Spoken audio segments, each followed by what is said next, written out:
latar belakang. Sumber daya manusia atau yang disebut SDM sebagai salah satu sumber daya yang ada dalam sebuah organisasi memegang peranan dalam keberhasilan untuk mencapai semua tujuan organisasi. Sumber daya manusia merupakan elemen utama organisasi dibanding dengan elemen lain seperti contohnya model, teknologi, dan uang. Sebab itu manusia sendiri mengendalikan elemen-elemen tersebut. Di sini juga ada karyawan. Karyawan merupakan salah satu faktor yang memegang peranan yang sangat penting dalam suatu perusahaan untuk menjalankan roda kehidupan perusahaan. Perusahaan tanpa karyawan tidak akan berjalan dengan baik. Karena karyawan bekerja tidak produktif adalah karyawan yang tidak memiliki semangat kerja yang tinggi. Contoh karyawan yang baik adalah karyawan yang berkualitas, jujur, bekerja keras, bersikap sopan. Tujuan itu dibagi 3. Yang pertama, menerapkan aplikasi Odoo untuk mengimplementasikan ERP. Yang kedua, menganalisa penyeleksian penerimaan karyawan baru di PT Intikom Berlian Mustika. Untuk yang ketiga, agar menambah wawasan mahasiswa Nusa Mandiri tentang dunia kerja. Software yang digunakan, di sini kita menggunakan software Odoo, aplikasi software bisnis yang mencakup CRM, atau menurut pengertian sendiri, CRM strategi bisnis yang memadukan proses manusia dan teknologi. Selain itu, software ini mencakup project manajemen penjualan atau sales, manufaktur, warehouse, serta manajemen keuangan. Pengertian lebih dalam, Odoo sebuah sistem atau software manajemen open source yang sangat mudah untuk digunakan dan diintegrasi. Bentuk sistem Odoo ini sendiri bermacam-macam, diantaranya adalah berbasis web, desktop, serta mobile.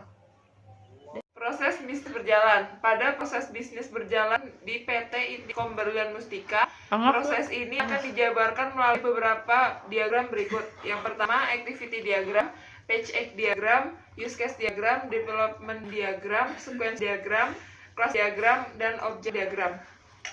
Proses bisnis berjalan yang pertama adalah activity diagram. Di sini ada pemimpin, HRD, dan pelamar. Mulai dari pemimpin membuka lamaran pekerjaan dan HRD menunggu pelamar datang. Lalu pelamar datang ke perusahaan, menyerahkan data lamaran. HRD menerima data lamaran. Lalu HRD mengecek dan seleksi data. Jika tidak diterima, maka HRD mencoba pelamar lain. Dan jika diterima, melakukan panggilan wawancara. Pelamar menerima panggilan wawancara, lalu melakukan wawancara, melakukan tes, dan HRD menginput hasil tes dan wawancara.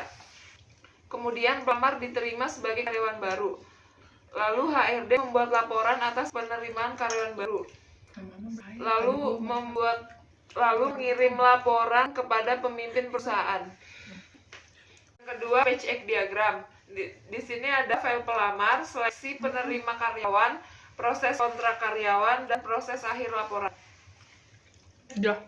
Yang ketiga, itu ada use case diagram. Use case diagram itu ada pelamar, HRD, dan pemilik perusahaan. Pelamar melakukan pelamaran kerja. Di sini HRD menseleksi kriteria iya atau tidak keterimanya pelamar. Setelah menseleksi, pelamar melakukan wawancara dan tes. Setelah itu, HRD mengelola hasil tes dan wawancara. Setelah mengelola itu, HRD melakukan laporan untuk diberikan kepada pemilik perusahaan. Yang keempat ada development diagram. Development diagram di sini ada server Intikom, internet, komputer milik perusahaan, dan komputer karyawan. Yang kelima ada sequence diagram. Di sini ada pelamar, HRD, dan pemimpin perusahaan. Pemimpin perusahaan membuka lamaran pekerjaan, pelamar menyerahkan berkas. Setelah itu HRD mengecek berkas yang sudah diterima. Setelah itu HRD menseleksi data pelamar diterima atau tidaknya sesuai kriteria. Setelah diterima, HRD melakukan panggilan wawancara kepada pelamar. Pelamar melaksanakan tes yang sudah disediakan oleh HRD. HRD menginput hasil tes si pelamar dan membuat hasil laporannya. Setelah itu HRD mengirim hasil laporan kepada pemimpin perusahaan agar pemimpin perusahaan menerima hasil laporan tersebut. Yang keenam, kelas diagram. Pelamar melakukan tes seleksi. Setelah diseleksi, ditempatkan posisi kerja sebagai karyawan. Karyawan menginput pelamar baru. Yang ketujuh, objek diagram. Yang pertama, karyawan. ID underscore cabang integer 00065431. ID underscore posisi integer 11453. Nama underscore karyawan karakter Fitriani. ID underscore karyawan integer 9975432. Posisi yang dicari ID underscore posisi integer 00956748. Nama underscore posisi karakter engineering service. ID underscore integer 6090211. Nilai 90. Karyawan menginput seleksi. ID underscore pelamar integer 6090211. Nama underscore pelamar karakter Nengki. Tutorial Odoo. Proses buat database dan login. Setelah proses install aplikasi Odoo, maka akan terbuka browser yang akan menampilkan seperti di bawah ini. Di sini terdapat email dan kata sandi. Yang belum mempunyai itu bisa tulis create account. Setelah login, maka akan tampil dashboard Odoo yang menampilkan aplikasi yang bisa kita install. Udah. Untuk menggunakan aplikasi perekrutan karyawan pada Odoo, maka install perekrutan. Setelah install modul tersebut akan tampil discuss. Tampilan awal modul perekrutan. Lalu klik tombol create untuk membuat data baru. Untuk membuatnya ada nama dan informasi kontak, ada alamat tempat kerja, lokasi kerja, email kantor, nomor HP, telepon kantor. Untuk posisinya ada departemen, posisi kerja, jabatan, manajer, mentor, jam kerja, dan zona waktu. Setelah diisi, lalu klik simpan.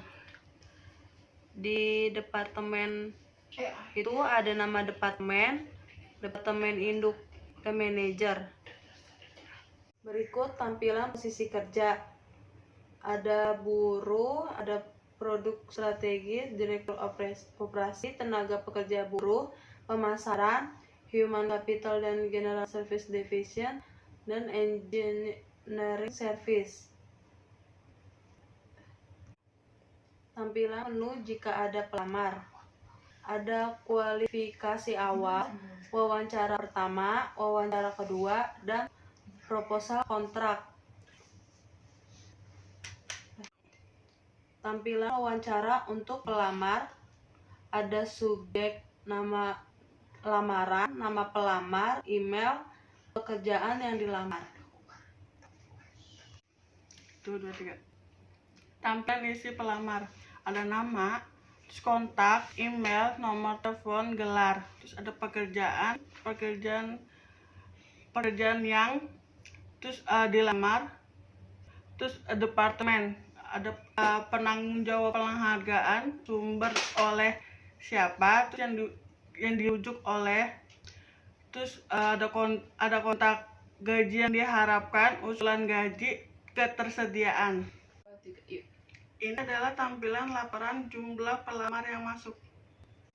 Kesimpulan, manajemen sumber daya manusia adalah suatu bidang manajemen yang mempelajari hubungan dan peranan manusia dalam organisasi perusahaan.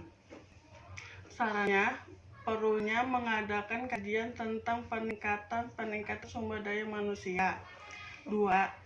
Dalam proses penerimaan karyawan baru harus benar-benar dilakukan dengan cara yang proporsional.